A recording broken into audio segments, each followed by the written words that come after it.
I want to, for a moment, reflect on something that Bob Zuckerman just shared with us. The idea that pride is a combination of protest and celebration. I'm often asked, even here in a community that I believe is welcoming and inclusive, why we have a Pride Shabbat, why we have in the fall and October around National Coming Out Day and National Coming Out Day Shabbat, why we make a point to celebrate if so many of our LGBTQ members and families and staff members feel like they belong. And so I want to put it in a context of Torah for a second. Rabbinic literature says that water stands for Torah. The association is really self-evident. Both are life-giving elements, they believe. As water sustains life, they believe that Torah so too nourishes life, that without Torah, we cannot survive. And the rabbis actually interpret when the prophet Isaiah in Isaiah chapter 55 calls out and says, all who are thirsty, come and drink. What the prophet is saying is that all are welcome to enter and experience a world of Torah. They're declaring that Torah is for all, not just for some, that Torah doesn't exclude anyone. Torah should be there to give life, to sustain life, to inspire life. Throughout our Torah, throughout Miriam the prophetess, her wandering in the wilderness, we're told that there's a well that follows her wherever she goes. Mishnah doesn't know what to do with this well. It's magical and mystical. Mishnah concludes that this well actually must have been created by God's self during that first initial 6 days of creation on Erev Shabbat, on that very last day. Because God had to create it. Humans couldn't create this magical well that follows us wherever we go.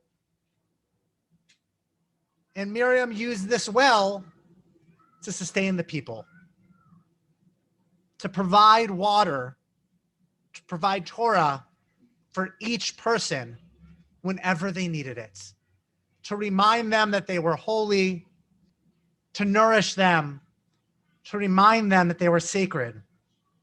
Rabbinic tradition explains that this gift of this well was given to Miriam because of her piety. Because unlike Moses, unlike Aaron, she doesn't get the credit she deserves. But they say that she provided water for each Israelite, for she saw each and every individual. She took care of each and every individual. She saw them all as made in God's image. And so providing water, providing Torah for them, making sure that all and that none were left behind. And we see in this week's Torah reading in Parashat Hukkat that Miriam dies and the Israelites don't mourn her, or at least the Torah doesn't tell us that they do. What they mourn is water. Without a person to remind them that Torah is for them. Without a person to remind them that they are created in God's image. Without a person to sustain them in their life time and time again, they quarrel. Without a reminder of someone celebrating them, looking after them, they are lost.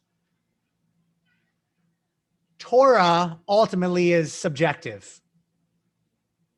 Rabbinic tradition itself says that Shivim Panim LaTorah, that there are 70 faces to the Torah, that we interpret and reinterpret Torah however we see fit. Any verse can be extrapolated, pulled out of context to make any conclusion we want. The Talmudic rabbis are famous for that. Some choose a Torah of love. So why do we celebrate Pride and have a Pride Shabbat in spite of all of our regular everyday celebrations of our LGBTQ community members? Because unfortunately, still to this day, with Torah being subjective. Far too many choose to misuse biblical verses, hide behind those very verses to mask their homophobia, their bigotry towards the LGBTQ community.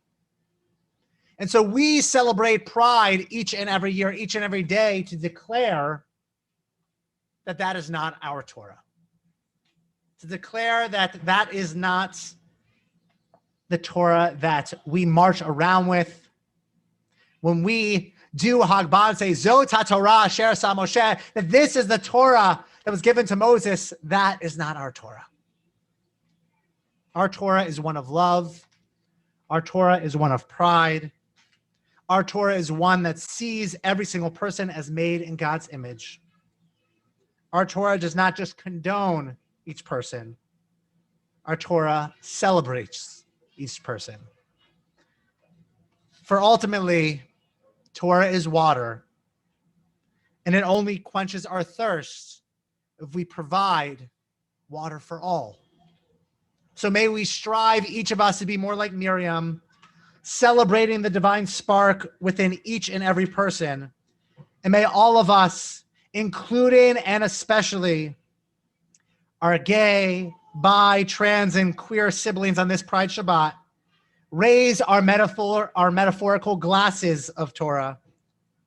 And may that Torah and the welcoming nature and openness of Jewish community always quench our thirst.